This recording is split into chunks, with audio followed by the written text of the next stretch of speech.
what are we going to be talking about? Rental Family, movie from 2025. It's one of Brendan Fraser's comeback movies that I like to call, and it's about the concept of rental families in Japan.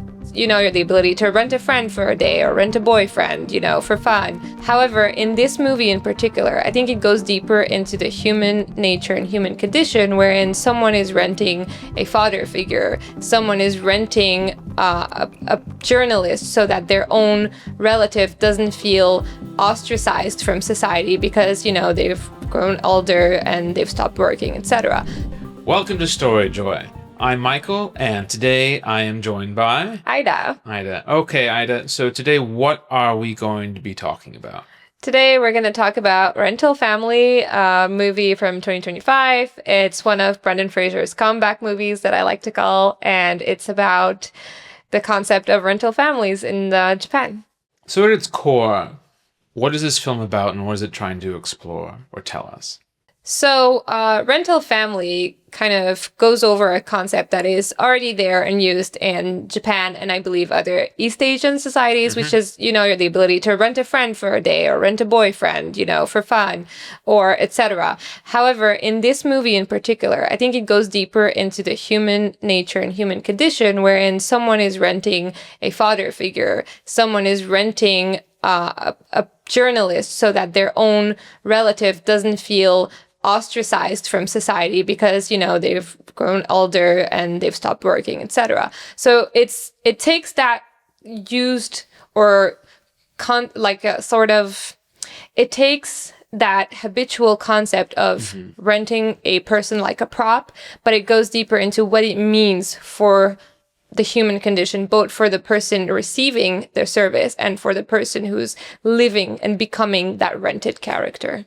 So there's the element, we talked about it earlier, like connection, loneliness, but in this case, when, the reference to, rental family, it's not just Japan, as you mentioned, it's, China, it's other places. There's this huge social pressure. Right. For example, bringing a boyfriend or a girlfriend to introduce to the family, particularly of the opposite sex, it tends to be preferred. Absolutely. Right? This also comes up in the film as well. Yeah.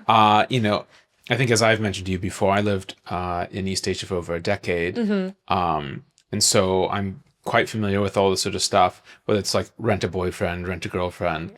Yeah. But, also other things like companies are like, we need a foreigner because we're going to do a big presentation signing or whatever. Yeah, we need to look serious. We want to look serious, whatever that means, or international. Right. Like in China when I was living there, they had, guozihua, which is something like internationalization is a rough translation. Okay. And that was like a big thing. Yeah. And so like oftentimes they're just translating to getting foreigners in the photo. Oh, boy. And the more blonde and all that sort of stuff they were, the better. Hashtag token white person. Right. Which is something that we'll definitely touch on more later because I sort of keyed in on that like very immediately when I actually had like a physical, emotional, immediate reaction to that. But this is a real concept they're exploring, something that is not particularly niche, though I do think that the agency portrayed is an extreme expression of that. Yes. That is not typical. It is usually very much like, okay, well, you've got a gig where they just need someone for a day. You get paid however much. You bring a suit. You drink a few things, shake some hands, say a few words, and you're good. You really are there as a prop. Yeah. Rent a boyfriend, rent a girlfriend, a little more involved, but that was definitely something that I'd heard of. Because people were just under so much pressure. That's true. And they wanted their family to get off their back. Absolutely. Yeah. I mean, we see that with right into the intro of the movie. He's... essentially the main character is trying to become an actor, let's say. Like this wasn't his first choice of a job, right? But this is something that, he does to pay the bills. And in one of the introductory stories, we see him become, the stand-in husband of a couple in which the partner, she's actually just wants to get her family off her back because she has a girlfriend and they get married. And, it's like, oh, okay. He has trouble with that too, right? Very little of that plot line made sense to me. Right. Like when the more you sort of pulled at threads, you're like, I have questions that aren't being answered, Yes. logical inconsistencies. This is very sweet. I'm very moved by his gesture. the expression of the concept they're trying to communicate, right? Yeah. And this is actually a recurring theme in my sort of experience or reaction to the film. But I do want to explore a little bit the main, well, I guess you could say he's the main character, Philip. Yes, right? Philip, yeah. The main character himself. So he's this American guy, middle-aged. He's been in Japan for 7 years, has some level of cultural linguistic fluency in Japan and Japanese. What is his situation like? What is he looking for? What's his challenge, right? Because I guess we think about what's his arc and what is he trying to achieve? In the beginning, we just see that he's, some guy trying to like make it into media over there in Japan. He wants to be an actor. He did some gigs. He did some, commercials and things like that. And he goes into auditions, but it's not really working out for him. And so he tries this gig of like, rental token foreign person. And he goes to one of the gigs and he gets really surprised at, oh, I'm standing here at a fake funeral, and he doesn't even realize that it's fake until actually the person stands up from the coffin and he's like, what is going on? And so the person is like, yeah, we do these experiences for people so that they get kind of like an emotional experience, and then they tell him, okay, the next one is coming up in 15 minutes, and he's like, what am I doing, right? And we see that he's just having this kind of routine life of train into the city, and he's just very morose about it. We don't really kind of understand from the beginning, is he looking for something or he just wants to achieve a better job position. But more and more as the movie goes by, we discover that he's also lost, he's also confused, and these characters that he becomes as part of his rental family job are helping him trying to figure out who he is and what he's comfortable with, and what are his boundaries. I think in viewing him, when I look at his flat, for example, right? He goes in. It's not the worst thing I've seen. Yeah. But for a middle-aged man, I'm almost certain that he had hoped for something more. Right. That's true. So I think in general, you get a sense of general dissatisfaction of his life. You don't see him hanging out with friends, right? He goes to the bar. He's drinking by himself. The bartender knows him, but they're not friends, right? Yeah. He has the woman who he pays for companionship, right? And that's, for those who haven't seen it, it looks like a nice relationship that they have. Yeah. But it is fundamentally transactional. It's transactional. At the end of the day, it is a business relationship. Right. He pays for a certain amount of time. It is very pleasant between the two of them, but it is what it is. Yeah. Exactly. That's not going anywhere for either of them. It's also maybe he's a client that she likes. Yeah. But it's still a client. Right. It's not like one of those films where suddenly the call girl falls in love with the man, or whatever. It's none of that. Pretty Woman. No, it is not. And so he is looking for something. I think he wanted to be a serious actor. Yeah. He's best known for his role in a toothpaste commercial. Yeah, which is very funny. I watched that and I just I cringed on the outside and died on the inside. I think I felt his humiliation. Yeah. Particularly when he's ready. It's like, oh wow, I love that. It's like, who even watches my commercial? What do you mean? Well, in China, I saw commercials where they bring in foreigners, and they're usually pretty humiliating roles. Yeah. Like they are not. It is tokenistic, whether they're white, black, or something. So I've seen some particularly bad stuff. Yes. There was a particularly egregious one that I saw. So they brought in a foreign guy. He was black. Oh, exactly. That's the exact one that came to my mind with the machine. The detergent, yes. Right. It's a laundry detergent. And so he's dirty. And so the very light-skinned Chinese woman throws him into the laundry machine, puts in the detergent, comes out a very light-skinned Chinese guy. Yeah. Right? Yeah. And I think It was. This was like national TV, huge Yeah. brand. Yeah. This is like, Dove or whatever doing a commercial like Right. this. Right. To say it would be a scandal in the U.S. is an understatement. Absolutely. Right? Yeah. It technically was a scandal, except it was just online scandal, not national level. More outside of China. Yeah, exactly. But anyway, those are the sorts of things I saw. Maybe not always that egregious, Right. but in line with that, where it's like, okay, we meaning say Chinese or Japanese or Right. whatever, the folks are, be like, okay, we have a story we want to tell that we think is where a foreigner of a certain stripe will be useful. Right. They put it in there, and it's never from a place of respect or equality or what have you. And so as a foreigner who had to either be on the direct receiving end or viewing it, I was very sensitive, like, oh gosh, there's like secondhand humiliation. Yeah. No, I get that. So we talked about Philip, the main character himself, his sort of sense of loneliness, dissatisfaction, certain degree of desperation, and searching for something he doesn't quite know what. Right. Right. So he stumbles upon this agency. And do you recall what it's called? We're gonna go with Rental Family. Yeah, I think it's been a while I ago. know, right? Name of the film. Yes. But no, he stumbles upon the agency in a way, and they're the ones kind of giving him these, I like to call them roles or characters that he gets to play, namely the buddy of an otaku for a while, or the father of a little girl, or the journalist who's extremely interested in this retired actor. So we don't know much about the boss initially and the coworkers. We just see them as part of this company, and each of them gets assigned, okay, you have to go and do this role, or you have to go and do this character for these people. So that's what we see initially.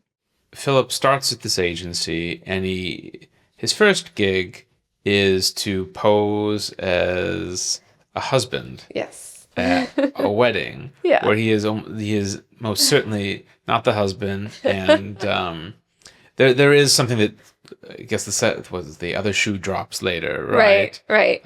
Which I think is kind of nice. But I think that's the other heel in this case. Oh yes, my bad. Yeah, exactly.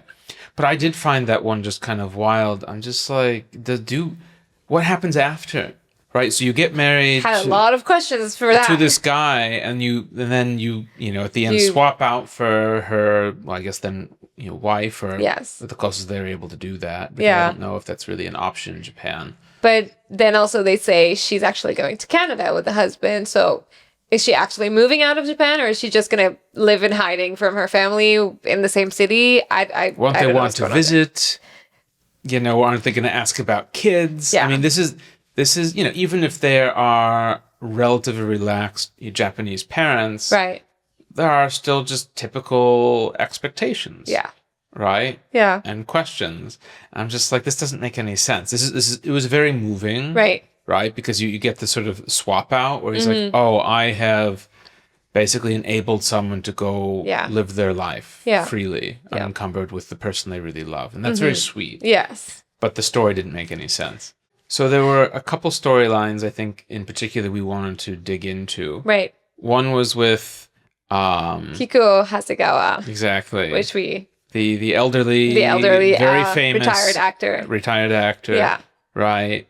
And then of course this little girl named Mia, who we can see, but it's also put out. So her mother is Japanese. Her father, who for whatever reason is in the picture, was foreign, probably Western. Right. Just, guessing.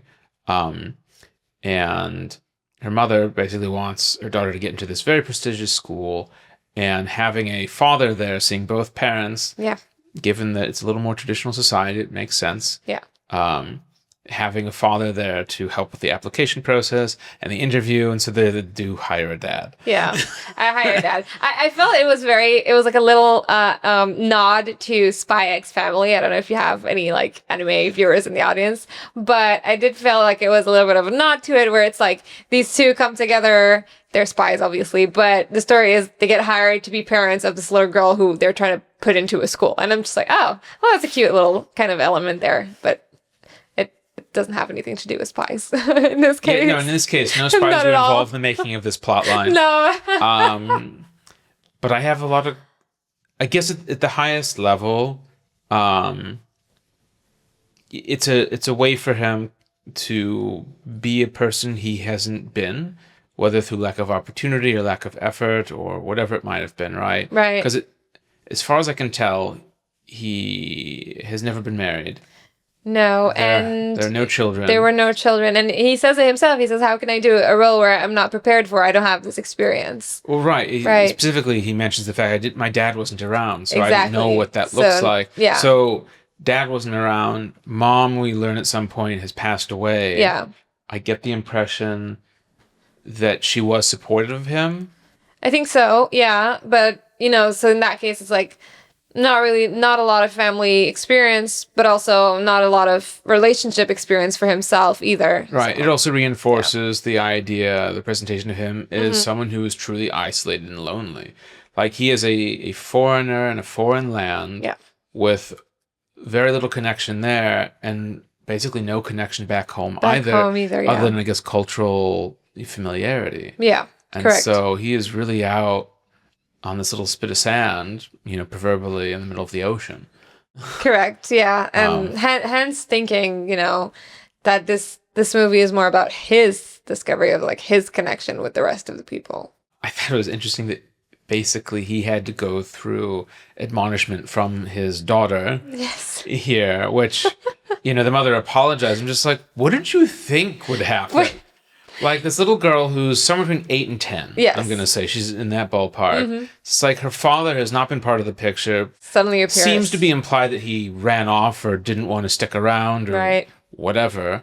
Who knows? And then she finally was like, oh yeah, your father showed up to help out with something. And here's a backpack as a gift. And she says, you can't buy my love. And I'm like, first of all, that line is not the right one for a little girl of 8 years old. True. Very true. And actually this happens at the end too, when she asks a question about why do adults always lie and something else. It's like she is too young to be saying these things. It's not saying that kids aren't capable. Kids are wise these days, I will tell you. They are, but it was a bit. It felt like adults trying to make it sound like a child. Like a child. Yeah. Right? Rather than something a child would just organically say in the way they would say it. And so it always took me out. Okay. Whenever that happened. I understand. I was like, yeah, no, I'm not buying this. But okay, so she does kind of come around, right? They spend time together. They build a bond. She even asks for his phone number or something like that. Yeah, and they start sending messages and kind of just interacting every day. A little bit, yeah. Yeah. So there's obviously some sort of emotional bond. Absolutely. Which I'm like, okay. In the short term, this is good for her because she's able to have a father or someone, not only her mother, because her mother feels very she's a single mother, right? As far as we can tell, raising a child in Tokyo, it's expensive. She's trying to send her daughter to an expensive school. It's a lot of pressure. It is. And she just wants, like, I have sympathy. She just wants her to set her daughter up for success. Yeah. But in so doing, she's causing problems. Causing quite a problem or quite an additional unnecessary traumatic experience for her daughter to go through. This is hardcore childhood trauma. I mean, making. Yeah. Because so in the short run, Mia is able to have this connection with someone she believes is her father, but at the very least is having a genuine connection with her. Right. And being as genuine as he can within the confines of the role he's been given. Yes. But then obviously she has the rug pulled out of her. I was just like, for me, I was like, actually, I felt this is unconscionable. Right. Right? Yeah. You should all be in big trouble. I mean, I had several questions, which my first one was, you're letting your little elementary school girl hang out with a stranger. Ma'am, that is not healthy. But, okay, I agree. She's rental agency, etc., etc. We assume the background check, correct. blah, blah, blah. Yeah. All stuff is great and verified.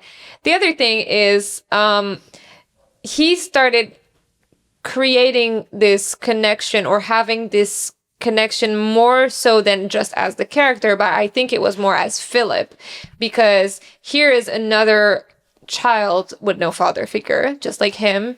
Here's another child going through, like life with a single parent in somewhere very difficult and expensive, like you mentioned. I don't remember where he grew up. I think he said Minnesota. Oh, it sounds truthy. Yes. And I'm not familiar with the place, but I imagine, anywhere is hard for a single parent. Yeah. And then the other thing where when he gets a call, they're in that museum and they're talking about fake things and, with those like images on the walls. And he says, well, let's choose the person who made this.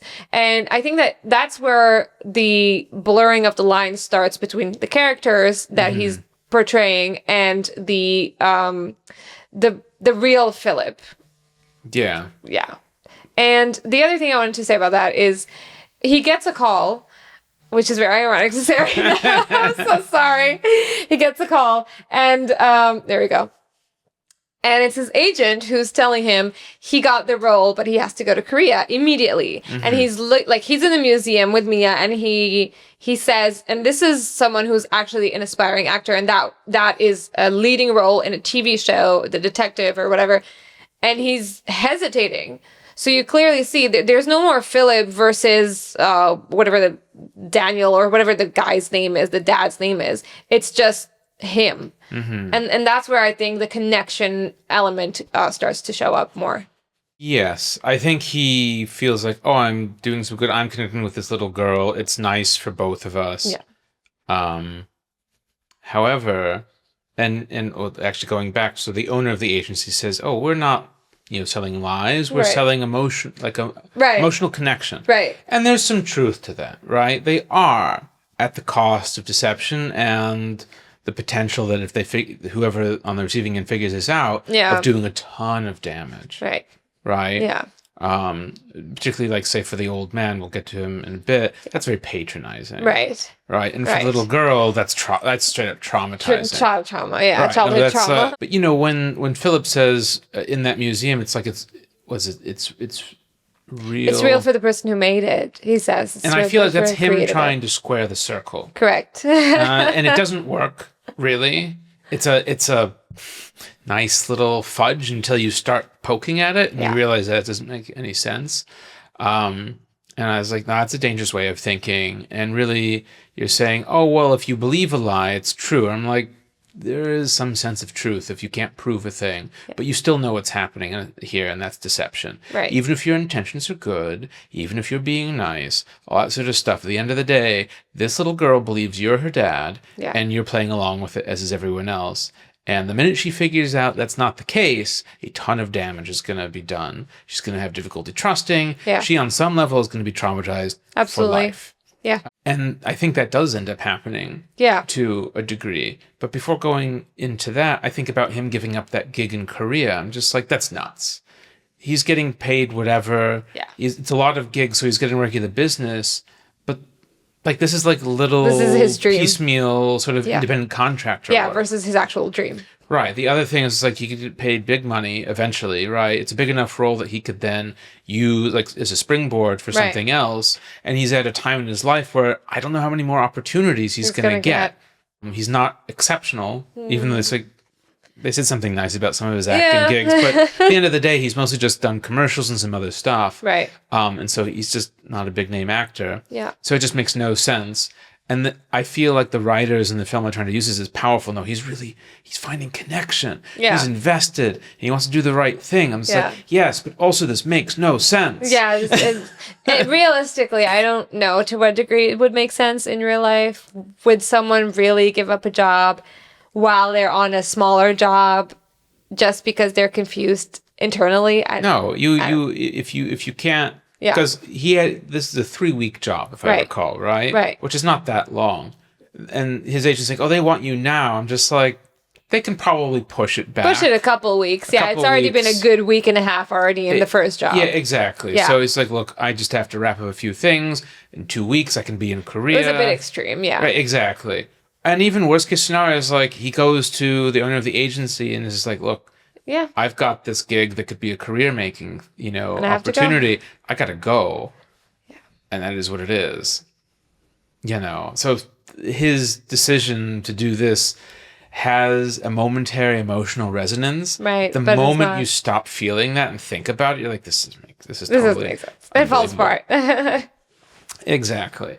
But at the end of it, when she finds out, I also find it unbelievable how well she takes it. Like she's like, oh, True. why do adults always lie? And well, maybe we can still be friends, or like, nice to meet you, Philip. It's like, this is a very cute scene, Yeah. right? It is moving in its own way, and it's absurd. It's absurd. I think the absurdity starts, well, I don't know to what degree, to be very honest. The absurdity starts for me when she's forgiving even as her own dad. This man comes back years later and, he's showing up at a cafe with your mom. Yes, you make a scene and you're angry, but then slowly you're like, okay, fine, I'll still talk to him. I think at that age, there would be a lot more work to do to get that connection started with the kid. And I think she was very forgiving as a character from the start.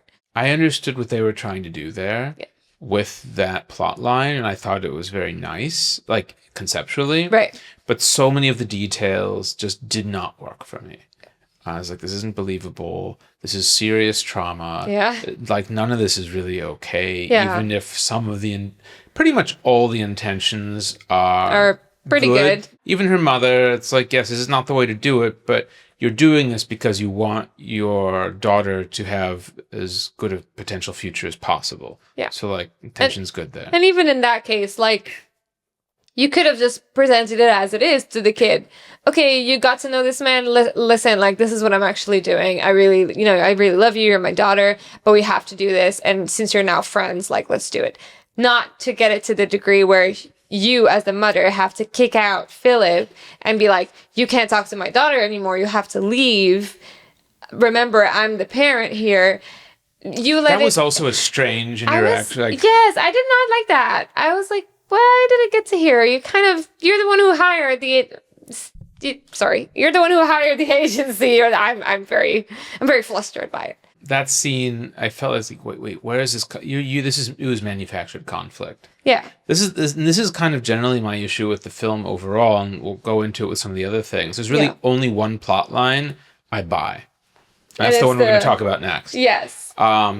Overall, it's just there's so many issues. I'm just like, this is not really explained. This is not resolved. This doesn't really make sense. This is unlikely, And I'm being asked as the audience to accept so much. So many. Like I watch a superhero movie. I know going in what I'm watching. Yeah. Obviously, I'll accept it. Yeah. Right. Exactly. Suspension of disbelief is expected. Yes. Right. But this is supposed to be something. It's a drama that could happen in real life, and it is based off of stuff that does happen. Right. It's just taken to certain lengths and certain frequencies where it's like, it gets distorted into something that is not acceptable. Right. There's that. And I hesitate to say a certain laziness where they're like, oh, we need to tick this emotional box. Oh, she needs to be angry. Tick. Okay, but now we need her to forgive him. Tick. Yeah. And I'm just like, you haven't done the work. No. Yeah. To convince me that this is real. This happened way too quickly. We've just gone for it. Now she's giving the phone number, and like she's like almost more close to him than her mother. Yes. And part of that I sort of understood because her mother is this very strict, controlling. Correct. And so Philip gets to be more chill the cool because parent. he's got really very little skin other than the emotional stuff he puts into it in this game, right? He's not responsible for rent. He's not paying the tuition. It's not his daughter. It's not his daughter. He gets to be the cool parent without actually being a parent in the first place. We talked about some of the other plot lines, in particular Mia, right, the little girl. But there's, I think, another main one that we both agree is meaningful and is a little different, hits in a different way. Yes. This is regarding the long-retired but sort of nationally famous actor. Yes, Hasegawa. Kiko Hasegawa. Exactly. Right. He's old. His daughter finds him to be frustrating. He's got that classic kind of difficult, right? Older fathers, father figure thing. Like, yeah, exactly. Yeah, I definitely like him, and this is far and away my favorite plot line in the film. It's the only one that pretty much completely lands. Okay. Where I'm like, this is all believable. And So I guess we'll start off with what happens. Yeah. I do want to say, I think it's believable for you because in parallel, it is also, we're following Philip, like the real Philip. That's what we're seeing here. So what happens is Kikuo Hasegawa is a retired actor, as you mentioned. His daughter is worried about him because, he's keeping to himself now and he doesn't even want to go out or interact with people. And so she tells him, hey, there's somebody that actually wants to make a documentary about you. So she hires Philip as a journalist who wants to know about, his works and his life and to write a memoir, I believe, or something. So he comes in and first thing he notices, we have something in common. You love jazz. My dad was a bass player. He says this information and we don't know if it's Philip saying it or the character he's playing, the journalist, where it's like, are you saying this to create a connection with Hasegawa, or you're actually realizing, oh yeah, this is part of my real life, and I remember it and I'm using it to create an interaction. And throughout the movie, he gets very close to Hasegawa and ends up on a quest with him or an adventure. And he ends up sort of dismissing a little bit the initial rules or reasons why he's there. He's hired by the daughter, not by Hasegawa. And so there's a whole kind of situation there where he forgets about that, or he doesn't even realize it anymore because of the depth of the connection he creates. Right. And the daughter wants basically just to kind of keep him occupied and right. to feel good, yeah, but don't get in any trouble. Yeah. Which means basically don't do a lot they actually did. yeah, exactly. Don't do a lot of things they actually did. Yeah. Exactly. So first of all, Hasegawa being, an adult, I think makes a huge difference. I actually suspect Hasegawa may know it's a lie. I'm not sure because we also are introduced to his failing sort of health and his memory gaps. And I think that in certain moments, maybe he might be aware of it, but I think generally he just treated Philip or the journalist as, okay, this guy is here for me. So whatever, he's real or he's not real. That's not my business. He's here for me. I think my personal canon is that he actually strongly suspects that Philip is not really a journalist. There's nothing being written, but he's okay with that because he does feel he's building a genuine connection. There is interest. He's able to express himself and talk about some of the things that he's wanted to talk about, to explore a lot of his life. Yes. Because I think we are introduced to the fact that he probably has Alzheimer's or dementia. The onset of dementia or Alzheimer's, correct. Exactly. Yeah. And he's pretty old at this point. Yeah. And so he probably feels like, look, I don't have a lot of time. I want to go back and see and review the things of my life, things that were important to me. And his daughter is probably just too busy, may not have that much interest, mostly trying to just manage her father, who's probably a handful. Quite a handful, I believe. Yeah. Right. And even though the mother, Hasegawa's wife, doesn't come into it too much. I mean, she's also old, right? So there's only so much she can really do. Right. And she's probably just trying to fill the gaps. So having someone just to manage the father, great. Take him off our hands. Yes, please, go ahead. Just don't go too far. Yeah. They do end up going. But I feel like they both end up developing a mutual connection that is good for both of them. Yes. And because Hasegawa is an adult, and because, frankly, I suspect he knows or figures as much anyway, the harm done is negligible. Because the connection is real, the conversations are real. Yes. And Hasegawa is getting basically what he wants and what he needs emotionally from that relationship that he isn't getting from the other people around him. Right. And I think that what he wanted is to, like I mentioned to you earlier, is to be known and to just be heard, because he ends up telling his life story to Philip, not his works. He doesn't go on about, how great his works have been, or, what movie, he felt as the best actor in, or etc. No, but he goes literally back to this initial Hasegawa, who he is, the little village he's from, his first, I guess I could say his first love story. And in that sense, I do believe that he might have been aware. Like, okay, you're definitely not a journalist, but I want my story to be remembered. He asks the questions. It's like, don't you want to take this down? Aren't you a journalist? Right. And I feel like that's because he tells him, okay, no video, so it's like you can record. But at some point, Philip just stops doing that altogether. I don't even remember seeing any recording device. I think in the first one when they're sitting down? First when they're in the garden. Okay, yeah, I believe so. I can't recall. But you know, and this is. Again, I don't know if this is by design or by sloppiness. Yeah, oh boy. And in this film, I can't be sure because I feel like so much about the writing is aspirational.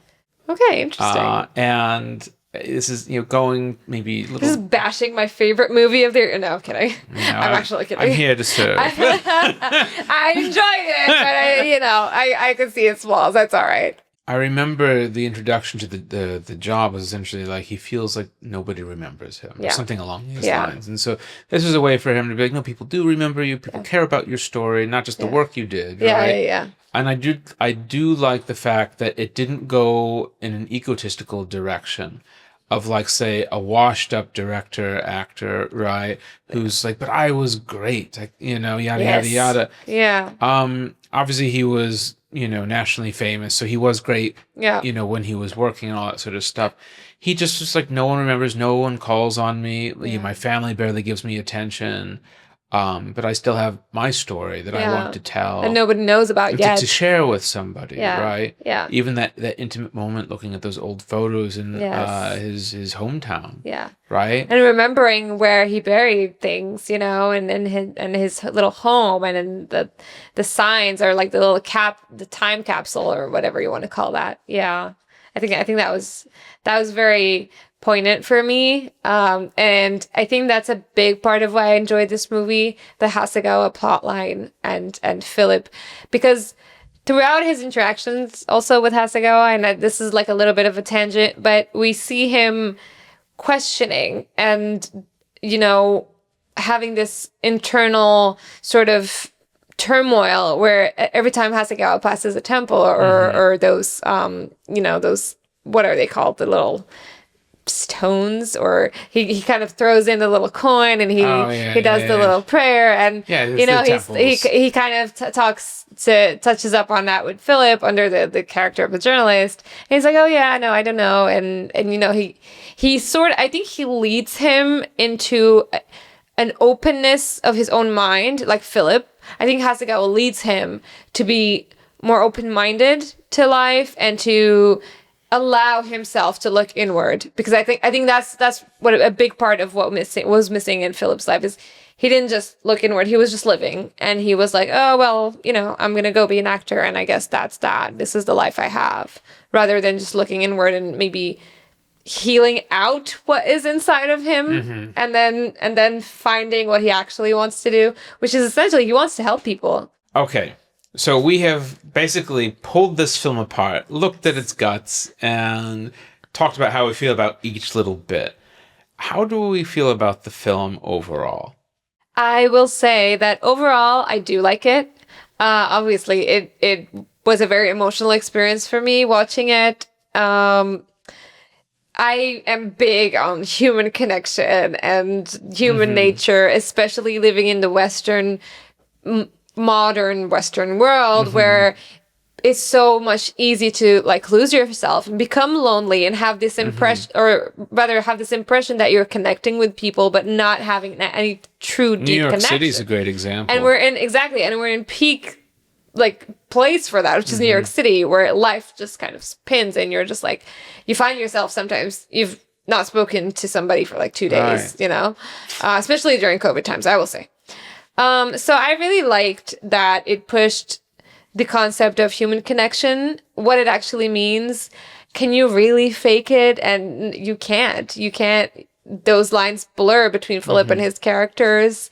And Philip himself, I feel like I would have just shaken him out of it a little bit, like, come on, Philip, it's okay.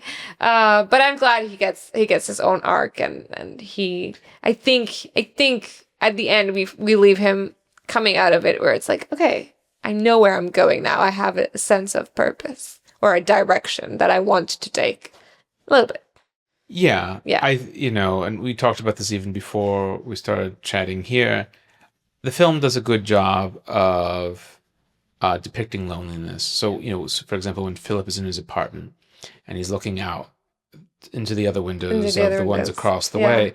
And so, you see the young couple, I think, with a baby. Yeah. Right. And so they've got their connection. You see this old man who appears lonely. Right. You see someone smoking on their balcony.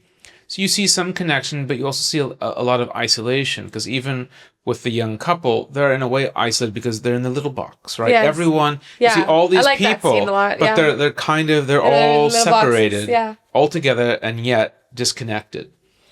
So they do a good job visually and from other storytelling perspectives, sort of showing us and showing us that, right? The sense of loneliness, the sense of isolation, this desire for human connection. Right. Even the otaku, like, he plays video games and he's having a ton of fun. It's like, but he also wants someone to hang out. But probably doesn't know how to do it. Yeah. And so he's an agency to send a friend. Yeah. Which you're like, okay, I get that. That's kind of fun. It's a little sad, a little funny, a little cute. Yeah. Right? Yeah. But it's like, I get it. So I think the film does a good job of opening up that and kind of posing the question to us, the audience, to consider, right? Whether it's about our own lives, where we live, society, the globe. Mm-hmm. But we do see this, in so many ways. The more we're connected, the more, we find ourselves lonely and isolated, right? I mean, we say we don't have a counterpart to doom scrolling, right? There's no positive term for this. Yeah. There's just that. And I think that's telling. True. People are looking to interact with something. They're looking to connect with something. They just keep scrolling. It's like really what you're doing is you're continuing to search. You're never finding it. And so you just keep going forever. And the truth is because you're never going to find it that way. Yeah. It's a very real situation where we are doom scrolling into an even more virtual sense of reality. It's something more artificial. And something even more disconnected from who we actually are. And, even if there's sort of a real person on the other side of the screen that you're watching, it's still a one-way connection. Yes. And, a term that I didn't know until fairly recently, parasocial relationship. Yes, parasocial relationship, and yes. I've faced this. I've been the person where people will approach me and I will have no idea who they are. Like, and I don't forget faces, so I'm just like, I have never met you. You're famous, Michael. If we say story joy or food joy famous. But sometimes it happens in the stories. It's like, are you so and so? It's like, yes. But for them, they're like, oh, they've seen this and they've watched that. And I'm like, that's cool. And it can be fine and healthy, but it'd also be like they're building a relationship that is not happening on the other side. Right. But and I sympathize because they want that. And obviously I'm small fry when it comes to this. There's, very actual famous people where this happens. But it all comes back to this desire, which is like, yeah, we want it, we're not getting it, but we're very frequently, and I say we sort of in general, collectively, seeking it and believing we're finding it in places and ways that aren't actually delivering on what we want, what we need. Yeah. And I think in the long run, probably compound the problem that we face. Before you go into another direction, I really like when you said parasocial relationship and they're building a connection from one side. But the other reality is they're building the connection with a Michael that maybe doesn't exist and exists only in their mind because they're seeing you, I mean, I'm just giving an example. No, I totally get it. But let's say influencers or celebrities or et cetera. But we're building this one-way connection that is like, for us, it's so deep and real. But with an image of that person is not actually who they are. A lot of people online pose as certain things to, garner audience and garner attention. And these people are believing like, yes, you're going through this. I believe this is what is happening to you. And I believe I'm connected to you and I'm impacting you where it's not real. And I think that plays with the psyche a little bit, not in a good way. Yeah. But the film does a good job of pointing this out, that we have this desire, that it's not being met, that it's a common thing that so many of us face to varying degrees, and ironically in the places with the most people. Yes. Right, which is typically big cities, Tokyo, New York, London, Hong Kong, so on and so forth. So it does a great job in that regard. I think for me where it really falls short is doing the work to show and tell the story and make me believe. Yes. And the only plot line where I pretty much believed the whole thing was with, the older actor. Hasegawa. Exactly. Yeah. For all the others, there were bits that I liked that even if I was like, yeah, this plotline has a problem, I connected. Mia is a great example. The otaku I just thought was funny. Yeah, I think it was a cute moment. I thought it was a lovely moment with the wedding, right? Yeah. And the lesbian couple. I thought that was very beautiful, Mm-hmm. even if it didn't really all make sense. And so this is sort of my feeling about the film. It's like, ooh, I know what you want to achieve. I know what you're trying to do here. Did you quite do it? Not exactly. Did you get some of it? Sort of. Sort of, yeah. So I give it a qualified like. Okay. And it's tough to give it, say, a score, because I often do this out of 10. Oh, okay, right? sorry. Because I'd say, like, the Hasegawa plotline, that's probably a 7.5. 7 or 8, yeah. I'll give it a 7.5. But then the Mia one's like a 5.5. And that's on average, because you've got stuff from like, ooh, that was powerful. And then others were like, ooh, that was bad. Right? Or you just really pulled me out. And so probably the film overall probably gets either a 5.5 and a 6, which is like... Very strict. No, I'm kidding. It's just like, I liked bits of it. Okay. This is an on average thing, but there's so much variation of stuff I really liked, stuff that I thought was interesting, but I'm not sure how I feel about how they did it, and stuff I'm just like, yeah, no, I'm not buying it.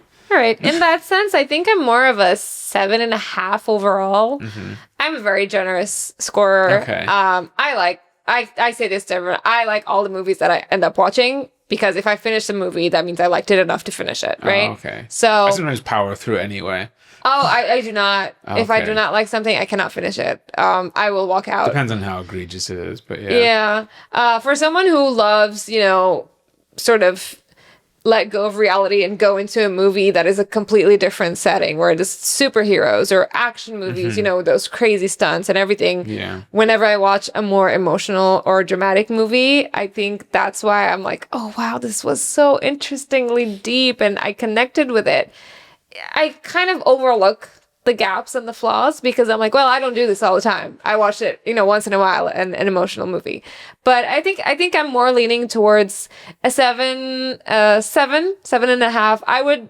I would tell, at least watch it once. It doesn't have to be a big deal, but I would be like, yeah, it's a nice watch. I think it would be a nice watch. I agree. It's definitely worth a watch. Yeah. It's not perfect, and I think that'll become apparent, but it's worth a watch. And I think, if for no other reason, that it's trying to do something that not a lot of films are doing. Yeah. In the same way, because actually at the recording of this, an episode that just dropped was Project Hail Mary. Right. And that one also stood out for its positivity, for its vision of sort of, human potential in a nice way. This sort of, philosophical successor to, Gene Roddenberry's Star Trek in that way. And I like to see films that are trying to explore something positive or bring something to light and connect people. And so I think in that regard, the endeavor is worthy here. I call that the Superman effect, because that movie was peak positivity, and I feel like a lot of it has been just like, yes, there's hope in the world. Exactly. I'll call it the Superman effect. Yeah. Well, thank you so much. This has been fun. I'm Yes. glad you recommended this film, because I'd sort of had it on my list, but I hadn't gotten around to it. This is the perfect opportunity. I'm glad.